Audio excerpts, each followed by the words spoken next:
We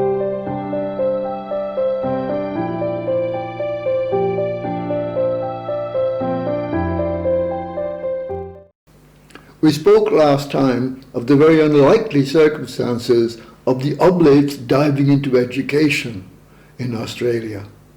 None of the signs were propitious, and yet we did.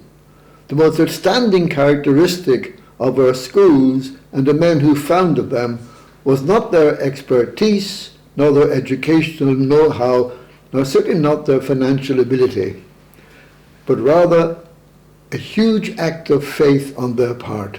It was a new beginning for a new ministry. It boiled down to a vision of faith and the courage to leave nothing undared for the kingdom of God. As mentioned earlier on, our first college in Iona, Brisbane, was begun in a semi-converted double-storey farmhouse, where the 3 oblate priests who staffed it lived upstairs, and the 25 students, mostly grades 4 and 5, had classrooms down below. Rooms and that was the full complement of the school. When I arrived on staff some 10 years later, after its foundation, I became one of 11 oblate priests on the staff and 1 part-time lay teacher. These were the days preceding government grants. Fees were at a minimum, as families just could not afford them. And things like working bees, bottle drives, chook raffles were the blood of the school. The generosity and support of the early parents, not to mention the local Sisters of Nazareth and the Mercy Nuns, were crucial to our survival. The story of Iona's beginnings, founded in the midst of genuine poverty with nothing but the bare essentials, and even then these were sometimes missing, is repeated in many respects in our next 2 educational foundations, Mazenod College WA and Mazenod College Victoria. In 1967, 10 years after the foundation of Iona, the boarding school of Mazenod WA was founded to help cater for the needs of the outlying farmers and the fruit pickers and gardeners of Lesmurdy. They were for the people who might not get a chance otherwise. A year later, they began Mazenod Victoria, which from the foundation was basically a school for migrant children.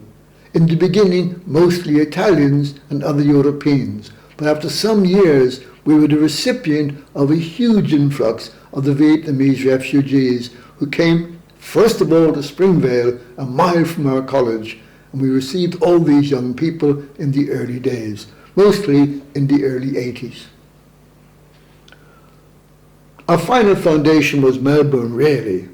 It was a regional college which we staffed on behalf of the Archdiocese. It was catered for financially, initially by the 4 parishes who began it, and they had nothing to offer. They just had no money. They were too poor, trying to keep their own primary schools going. And we were something extra, but the parish priests wanted badly a school for the boys in the area. There was none there, so we stepped in. It was so poorly off that for the first 4 years, the priests and the staff had no house to live in, so we lived in the spare classrooms in the new building. In due course, all things developed. We were blessed with marvelous parents and delightful students. And we were also aware we met a huge need.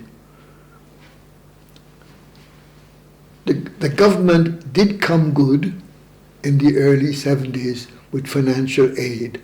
All schools, government, non-Catholic, independent, all got some aid. And we began with a small grant towards the library. But gradually, money came through from the government for all students in Australia. And that was our life-giving blood. We're grateful to God for the gift of having the ability in 10 years to found 3 marvellous schools. The first one in Iona in Queensland, the second in Mazenod WA, and the third in Victoria.